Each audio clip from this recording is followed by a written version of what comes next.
राम के वनवास की बात सुनते ही अयोध्या में उदासी छा गई। प्रजा तो दुखी थी ही, पेड़ पौधों तक की शक्ल ऐसी हो गई जैसे कि रो रहे हों। किसी की समझ में नहीं आ रहा कि राम को राज्य मिला था तो फिर ये बिजली कहाँ से आकर टूट पड़ी कि देखते ही देखते सारे मंगल गान बिखर गए, फूल मुरझा गए। पूरी अयोध्या में दुख ही दुख छा गया। जब श्री राम छोटे भाई लक्ष्मण और सीता जी के साथ वन की ओर चले तो अयोध्या की सारी प्रजा व्याकुल होकर उनके साथ साथ चल दी।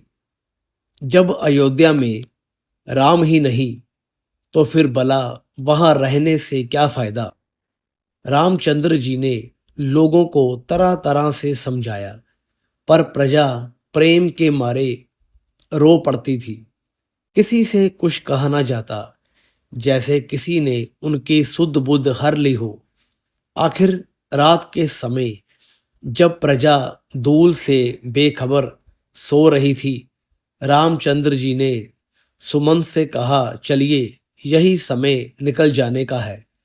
रथ को कुछ इस तरह चलाइए कि पहियों के निशान न दिखाई दे। जागने पर प्रजा को पता न चल पाए कि रथ किधर गया है। सचमुच सुमंत जी ने रथ को ऐसे ही चलाया। जल्दी ही वे श्रृंगवेरपुर आ पहुंचे। सामने गंगा थी। कल कल कल बहता गंगा का शीतल निर्मल जल। सभी ने गंगा को प्रणाम कर वही विश्राम किया।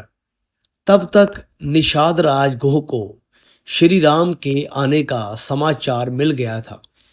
अपने साथियों और संबंधियों के साथ वह दौड़ा दौड़ा वहां आया। प्रेम से उनका स्वागत करके बोला, मेरा सौभाग्य कि आपसे भेंट हुई। चलिए अब पुर में चलकर विश्राम कीजिए। आपकी सेवा करने से बढ़कर खुशी मेरे लिए कुछ और ना होगी। राम बोले, नहीं भाई, हम वनवास के लिए निकले हैं। ऐसे में पुर में जाकर विश्राम करना ठीक नहीं है। रात को वहीं अशोक के एक पेड़ के नीचे कुश की चटाई बिछाकर राम और सीता जी ने विश्राम किया। लक्ष्मण चौकन्ने होकर पहरा दे रहे थे। निषादराज भी आकर लक्ष्मण के पास बैठ गया और प्रेम से भरकर बातें करने लगा। पूरी रात यूं ही बातें करते बीती। श्री राम और सीता जी को इस तरह जमीन पर लेटे हुए देख बार बार निषाद राज की आंखें भर आती। सोचता, भला इन्हें दुख देकर किसे सुख मिला होगा। सुबह राम और लक्ष्मण जी ने बड़ का दूध मंगवाकर जटाएं बनाई। सीता जी ने भी वलकुल वस्त्र धारण किए। देखकर निषाद राज की आंखों में आंसू छलछला आए। वह सोच रहा था, ये लोग कितने कोमल हैं। अयोध्या के राजभवन में कितने सुख से रहते होंगे। इनकी ये हालत देखकर हृदय टुकड़े टुकड़े हुआ जाता है। पर निषाद राज के मन की विकुलता देख राम ने समझाया, सुख और दुख तो जीवन में आते ही हैं। इनका क्या सोचना। हो सकता है ये किसी अच्छे के लिए हो।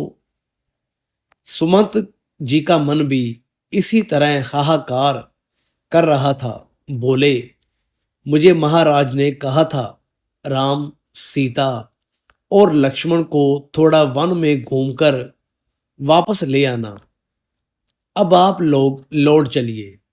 श्री राम ने कहा, आप ही सोचिए, सच्चाई के लिए वीरों ने कितने कितने कष्ट झेले हैं।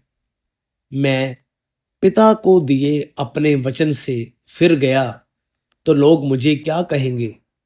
बड़ी कठिनाई से रामचंद्र जी ने सुमंत को वापस भेजा और आगे की यात्रा के बारे में सोचने लगे। श्री राम, लक्ष्मण, निषाद राज और सीता जी सहित गंगा तट पर पहुंचे तो तुरंत केवट पास आ गया।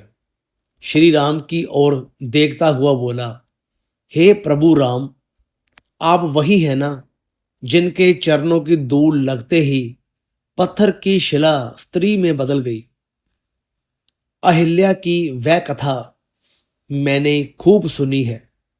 जब पत्थर की ये हालत हो सकती है तो मेरी नाव तो काठ की है, पुरानी दुरानी, ये भी स्त्री बनकर उड़ गई तो मेरा मेरा तो जीना मुश्किल हो जाएगा।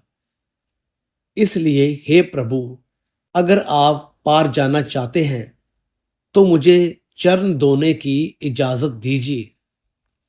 केवट की बात सुनते ही श्री राम मुस्कुराने लगे। समझ गए केवट की चतुराई को। उन्होंने केवट की बात मान ली। श्री राम, लक्ष्मण और सीता जी के चरण धोकर केवट ने उन्हें नाव में बिठाया और बड़े प्रेम से नदी पार कराई। दूसरे किनारे पर उतरकर राम सोच में पड़ गए, भला केवट को उतराई में क्या दिया जाए। इतने में ही सीता जी ने अपनी अंगूठी उतार कर दी। राम ने वह अंगूठी केवट की ओर बढ़ाई तो वह हाथ जोड़कर बोला, प्रभु, आपको नाव में बैठाकर जो पुण्य मैंने लिया है उससे मेरा जीवन धन्य हो गया। फिर भी आप देना ही चाहें तो लौटते वक्त जो भी आप भेंट देंगे मैं खुशी से ले लूंगा। केवट की सीधी सरल बातों में ऐसा प्रेम था कि श्री राम से कुछ कहते न बनता था। केवट के जाने के बाद वह प्रेम से निषाद राज से बोले, मित्र, अब आप भी कष्ट ना करें, यहीं से लौट जाइए। पर निषाद राज ना माना। निहोरा करते हुए बोला, हे प्रभु राम, मुझे इतनी जल्दी अपने से अलग ना करें। मैं वन के चप्पे चप्पे से परिचित हूं। आपको आगे राह दिखाकर मैं लौट आऊंगा। राम ने सर हिलाकर हां कहा तो निषाद राज का मुख खिल उठा। उससे प्रेम भरी बातें करते हुए रामचंद्र जी की यात्रा चलती रही। बातों बातों में थकान का पता ही नहीं चलता था।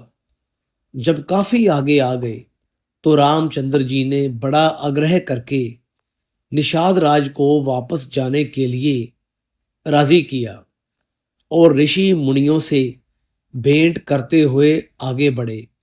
चित्रकूट पर्वत पर वे पहुंचे तो लक्ष्मण ने कुटिया के लिए एक सुंदर स्थान चुना। कुटिया में घास की चटाई बिछाई गई, पर सीता जी इतनी खुश थी जैसे वन में ही दुनिया की सारी खुशियां सिमट आई हो। उधर निषाद राज वापस पहुंचा, पर उसका मन तो राम में ही अटका था। बार बार विकल होकर सोचता, ये लोग कितने सुंदर हैं, कितने निश्चल हैं, फिर भी कैसे कष्ट झेल रहे हैं। भाग्य का भी ये कैसा न्याय है। फिर अगले ही पल सोचने लगता, प्रभु राम, सीता जी और लक्ष्मण सहित जंगल में ना आते तो भला हम उनके दर्शन कैसे करते। शायद विधाता ने यही सोचकर इन्हें वन में भेजा हो। मन ही मन जैसे वह अपने आप से कहता है, चलो वन में ही सही, पर श्री राम सुख से रहे।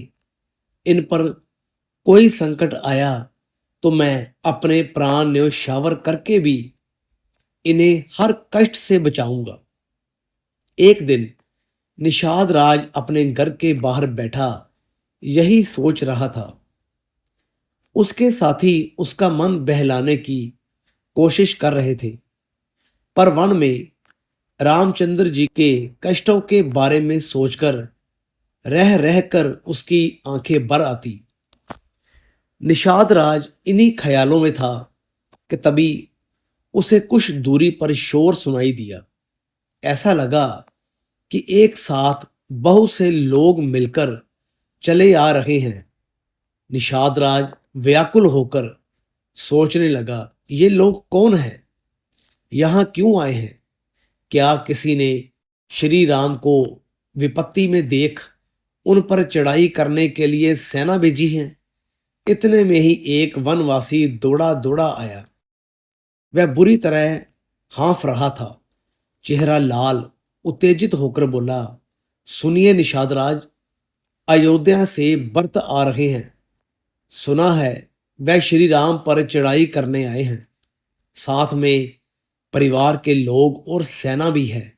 ओह भरत, क्या उन्होंने सोच लिया है कि राम इस समय थके हैं और उन्हें आसानी से जीता जा सकता है?